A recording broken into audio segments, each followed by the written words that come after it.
ایک ہندو کا لیکچر میں نے سنا جو نظر لگتی ہے نا، نظر، اس کے خلاف بیان کر رہا تھا. وہ لاکھوں کا مجمع بیٹھا ہوا ہے، جو موٹیویشنل اسپیکر ہوتے ہیں نا، جو آپ کو موٹیویٹ کرتے ہیں.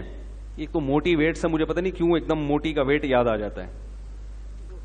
ایک شاعر کا شعر میں نے سنا تھا کہ میں نے اس کو کہا موٹیویٹ کیا کہ موٹیویٹ تھوڑا کم کر. ایک شاعر کا پورا شعر مجھے یاد نہیں، وہ کہہ رہے تھے میں نے اس کو موٹیویٹ کیا کہ موٹی ویٹ تھوڑا کم کر. کسی موٹی کو موٹیویٹ کیا کہ وہ اپنا ویٹ کم کرے، اس سے اس نے موٹیویٹ بنا دیا. تو وہ جو اسپیکر تھے موٹیویشنل، وہ کیا کہہ رہے تھے لوگوں کو کہ تم نظر وظر کے چکر میں مت پڑا کرو، یہ کچھ بھی نہیں ہے، اس کی کوئی سائنٹیفک حقیقت نہیں ہے. اور دلیل یہ دے رہے تھے کہ اتنے خوبصورت خوبصورت دنیا میں لوگ ہیں، اتنے فلمی ایکٹریسز ہیں اور اداکار ہیں اور اداکارائیں ہیں اور ایسے طاقتور بلڈر ہیں، ان کو تو نظر لگتی نہیں.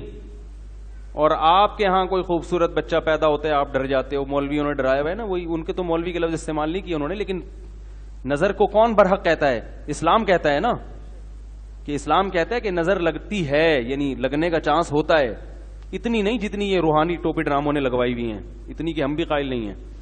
یہ روحانی علاج والے تو الو بنا رہے ہیں، الو، اور بنو، دبا کے بنو الو ان کے سامنے. جو ہو جائے گا، نظر لگ گئی، کالا جادو، پیلا جادو، الو کے کیا بولوں میں ان لوگوں کو یار.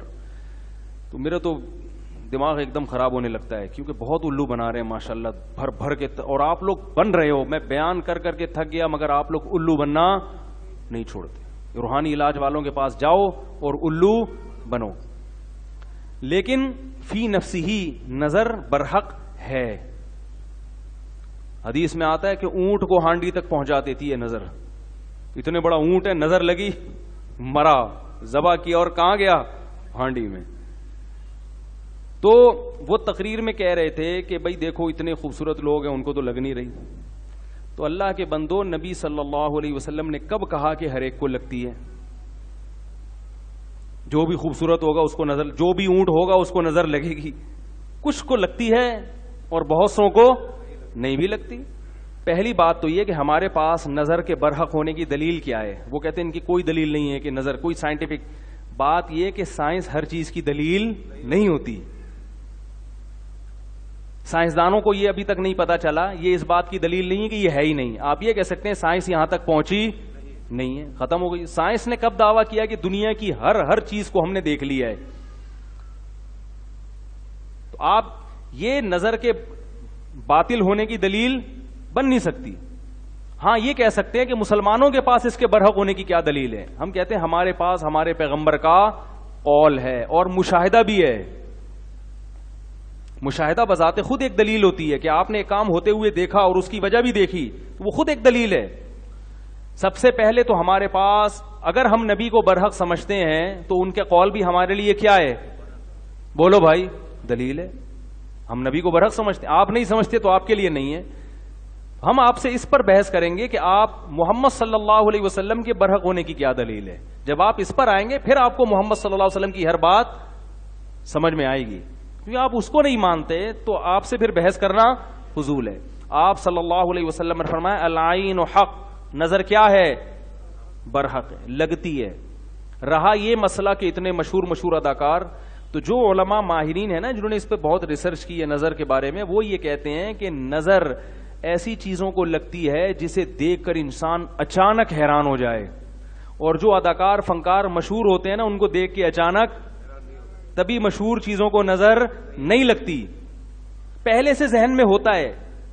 ممکن ہے کسی کو یہ اشکال ہو کہ جو بڑے بڑے جو کیا ہوتی ہیں، وہ جو انعامات جیتتی ہیں حسن و جمال کے، ابے اس کو مس ورلڈ جو جیتے نا، مس ورلڈ، تو لوگوں کے ذہن میں کو ہوتا ہے نا پہلی دفعہ جب نظر پڑے گی، ابھی تو شہرت نہیں ہوئی نا، لیکن جس وقت وہ مس ورلڈ بنی تھی اس وقت تو اس کی شہرت، ابے بول لو، مس ورلڈ کی بات کر رہا ہوں.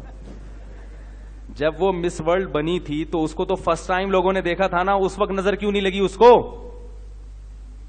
بھائی وہ تو چلو ہم نے دعویٰ کیا جب ایک چیز مشہور ہو جاتی ہے تو نظر لگنے کا چانس ختم ہو جاتا ہے یا تقریباً کم ہو جاتا ہے. لیکن جب پہلی دفعہ وہ اسٹیج پہ آتی ہے اتنی حسینہ، تو اس کو اس وقت نظر کیوں نہیں لگی؟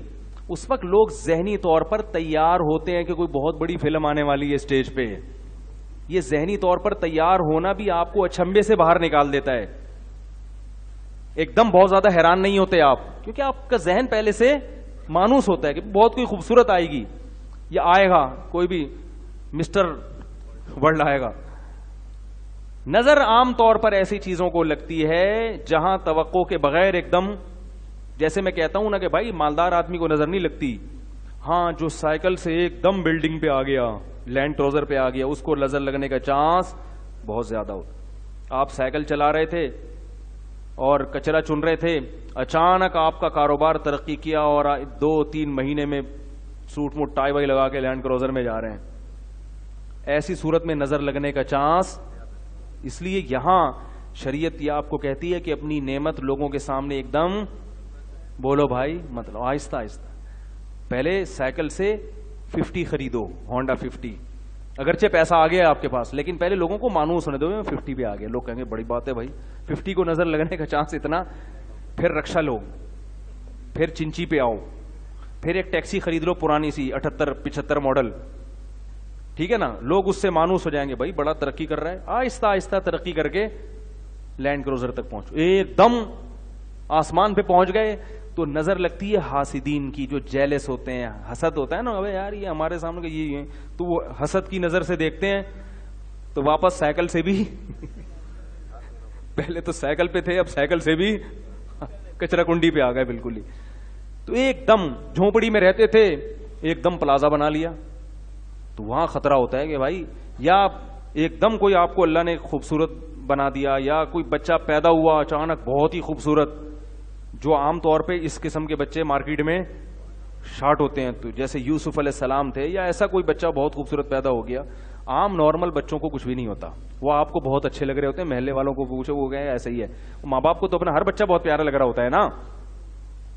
بعض دفعہ اپنی نظر بھی انسان کو لگتی ہے, علماء نے بیان کیا ہے, اپنی بھی لگ جاتی ہے. ایک دم بہت ہی کوئی فنٹر بن گئے تو خود ہی جو ہے نا اپنے آپ کو دیکھ دیکھ کے اترا رہا ہے. تو ایسی صورت میں ایک تو حاسدین سے احتیاط کرنی چاہیے, دوسرا کوئی بھی چیز جب دیکھیں تو ماشاء اللہ کہنا چاہیے, اللہ کی حمد و ثنا کرنی چاہیے. میں نے خود سنا ہے بہت لوگوں سے, قربانی کے جانوروں کو نظر لگی ہے, ایک دم اتنا خوبصورت بیل لے آئے ہٹا کٹا, لوگ بھی حیران, اڑے یہ تو گدھے کی بھی گدھا بھی نہیں کبھی خرید سکا تھا, کیا لے آیا. اس کو جب اسٹائل سے چلایا نظر لگی اور دھڑام سے اسی وقت گرا. صحابی کو نظر لگ گئی تھی اسی طرح سے, بہت خوبصورت جسم تھا ان کا, وہ کپڑے اتار کے نہا رہے تھے, تو کسی نے جب ان کو دیکھا دھڑام سے اسی وقت نیچے گر گئے وہ. تو ہاں اگر کوئی بیچارہ اندر سے ایکس رے نکلا ہوا ہے اس کا, وہ کپڑے اتار کے نہائے تو دوسروں کی نظریں اتر جائیں گی خود بخود.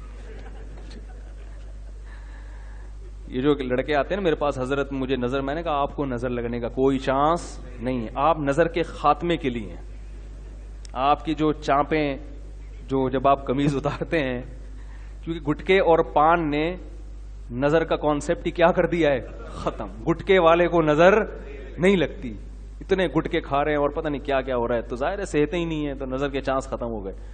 تو جب بھی کسی کو دیکھیں, کوئی اچھی چیز ہو, خوبصورت چیز ہو, ایک دم کوئی پرکشش ہو, تو کیا کہنا ہے بھائی, ماشاء اللہ. ماشاء اللہ کا مطلب جو اللہ نے چاہا, یعنی یہ تو اللہ نے چاہا ہے تو اللہ نے ایسی, اللہ کا کمال ہے, اس کا کمال نہیں ہے. تو جب اللہ کی طرف نسبت کر دی جاتی ہے تو نظر لگنے کا امکان کم ہو جاتا ہے. نظر لگنے سے بچنے کے لیے کون کون سی حفاظتی تدبیریں اختیار کرنی چاہیے؟ بھائی ایک تو رات کو دعاؤں کا اہتمام کرنا چاہیے. سورہ فلق, سورہ ناس 3 دفعہ پڑھ کے اپنے اوپر دم کریں. ایسے سورہ فلق پڑھیں, سورہ ناس پڑھیں, پھونک مارا پوری باڈی پہ, یعنی ہاتھ پہ پھونک مارا, پورے جسم پہ پھیر لیا. اسی طرح اعوذ بکلمات اللہ التامہ من کل شیطان وہامہ ومن کل عین لامہ, یہ دعا پڑھنی چاہیے صبح و شام. 3 دفعہ پڑھ لیں, 5 دفعہ پڑھ لیں. اور جو چھوٹے بچے ہیں ان کو پڑھ کے بھی دم کر دیں. حدیث میں آتا ہے نبی صلی اللہ علیہ وسلم حضرت حسن حسین پر یہ رقیہ کیا کرتے تھے اس طرح سے. اور نظر سے بچنے کے لیے کچھ احتیاطی تدبیریں بھی ہیں. تو ایک دم سے جو ہے نا جو کام ہوتا ہے تو لوگ پھر اس پہ نظر لگنے کا خطرہ ہوتا ہے. تو اپنی چیز کو آہستہ آہستہ ایکسپوز کیا جائے, آہستہ آہستہ لایا جائے. تو جیسے یعقوب علیہ السلام کے جو 11 بیٹے تھے نا, ان کو یعقوب علیہ السلام نے کہا کہ مصر کے ایک دروازے سے داخل نہ ہونا جب شہر میں جاؤ گے, کیونکہ لمبے چوڑے ماشاءاللہ خوبصورت جوان بیٹے تھے, تو ظاہر ہے نظر لگنے کا خطرہ تھا, لوگ دیکھیں گے یار یہ اتنے خوبصورت بیٹے ایک باپ کے, کون خوش قسمت باپ ہے. تو حضرت یعقوب جہاں رہا کرتے تھے ارض شام میں, وہاں تو انہوں نے یہ اہتمام نہیں کیا, کیونکہ وہاں تو سب لوگ مانوس تھے, سب کو پتہ تھا گاؤں میں کہ یہ یعقوب علیہ السلام کے بیٹے ہیں, اور ایک ایک کر کے بیٹے پیدا ہوتے گئے, بڑے ہوتے گئے, تو وہاں نظر لگنے کا خطرہ نہیں تھا. مصر میں خطرہ یہ تھا نا کہ ایک دم 11 بیٹے جوان خوبصورت جب ایک دروازے سے داخل ہوں گے, ایک آ رہا ہے, پھر دوسرا آ رہا ہے, پھر تیسرا اس کے پیچھے, چوتھا اس کے پیچھے, لوگ بولیں گے کون ہے بھائی, یہ سب بتائیں گے بھائی یہ بھائی ہیں, یہ سب سگے بھائی ہیں. تو ایسے موقع پہ خطرہ ہوتا ہے. اس لیے یعقوب علیہ السلام نے کیا کہا, بھائی ایک دروازے سے داخل نہ ہو, 2-4 ادھر سے چلے جائیں, 2-4 ادھر سے چلے جائیں, 2-4 اس دروازے سے چلے جائیں. تو اس سے ہمیں پتہ چلتا ہے کہ اچانک جب آپ کو کوئی چیز ملتی ہے یا کوئی اچھمبے کی بات ہو جائے تو اس میں نظر کا خطرہ زیادہ ہوتا ہے, تو اس کو آہستہ آہستہ ایکسپوز کرنا چاہیے. اور سب سے بڑی بات یہ ہے کہ ماشاء اللہ لا حول ولا قوت الا باللہ, اس دعا کا اہتمام کرنا چاہیے. جب بھی کوئی چیز, جب بھی آپ کسی کی تعریف کریں تو بولیں ماشاء اللہ, جو اللہ نے چاہا, یعنی اصل تو قابل تعریف اللہ کی ذات ہے. کوئی بچہ بہت خوبصورت ہے تو بھئی اللہ کی تعریف کریں, ماشاء اللہ کہنا چاہیے. کوئی گاڑی بہت اچھی دیکھیں, تو یہ کچھ احادیث میں طریقے ہیں نظر سے بچنے کے. باقی اس بارے میں وہمی بننا جائز نہیں ہے. آج کل تو لوگوں نے رکشوں کے پیچھے کالے چپل لٹکائے ہوئے ہیں کہ نظر نہ لگ جائے. تو ٹرک کو نظر لگی تھی تو رکشہ بنا تھا نا, وہ رکشے کو بیچارے کو کیا نظر لگے گی. حلیم کی دیگ والا غریب آدمی بیچارہ, وہ نظر سے بچنے کا اہتمام کر رہا ہوتا ہے. ٹھیک ہے, اس کے لیے تو یہی بہت بڑا بزنس ہے, لیکن عام لوگوں کی نظر میں تو یہ بہت بڑا بزنس نہیں ہوتا نا. اس نے بھی جوتے لٹکائے ہوئے ہوتے ہیں عجیب سے. تو خام خواہ میں یہ وہم کی بات ہے. تو دعاؤں کا اہتمام کر لیں صبح شام, کافی ہے. اور کوئی بہت ہی زیادہ کوئی ایک چیز نمایاں ہونے والی ہو تو اس میں تھوڑا اہتمام کر لیا جائے. اور اہم بات یہ بھی ہے کہ اپنی چیزوں کو ہر شخص کے سامنے نمایاں نہ کیا جائے. آپ کو اللہ نے کوئی بڑی بڑی نعمتیں دی ہیں تو ہر آدمی کے سامنے اس کو بہت زیادہ کھل کے بیان نہ کریں. تو ہر شخص آپ کی نعمتوں کا سن کے خوش نہیں ہوتا, بہت سے لوگ حسد کا شکار ہو جاتے ہیں. تو ہر آدمی کا ظرف اتنا بڑا نہیں ہوتا کہ آپ اس کے سامنے اپنی نعمتیں کھل کے بیان کر رہے ہیں اور وہ دل سے گہرائیوں سے خوش ہو رہا ہے. جیلسی کا شکار ہو جاتے ہیں لوگ, حسد کا شکار ہو جاتے ہیں. تو ہر آدمی کے سامنے ایسی نعمتوں کو بیان نہیں کرنا چاہیے. اور بعض دفعہ انسان کو اپنی نظر خود بھی لگ جاتی ہے, خود بھی بہت اترانا شروع کر دیتا ہے, تو اس کا بھی خیال کرنا چاہیے. اللہ کا شکر ادا کرنا چاہیے, اترانا نہیں چاہیے. کوئی نعمت ملی ہے بھائی اللہ نے دی ہے, اللہ چاہے تو چھین بھی سکتا ہے, اس لیے اترانے کی ضرورت نہیں ہے. جب یہ کنڈیشن رہتی ہے انسان کی تو پھر نظر لگنے کا خطرہ انشاءاللہ کم ہو جاتا ہے.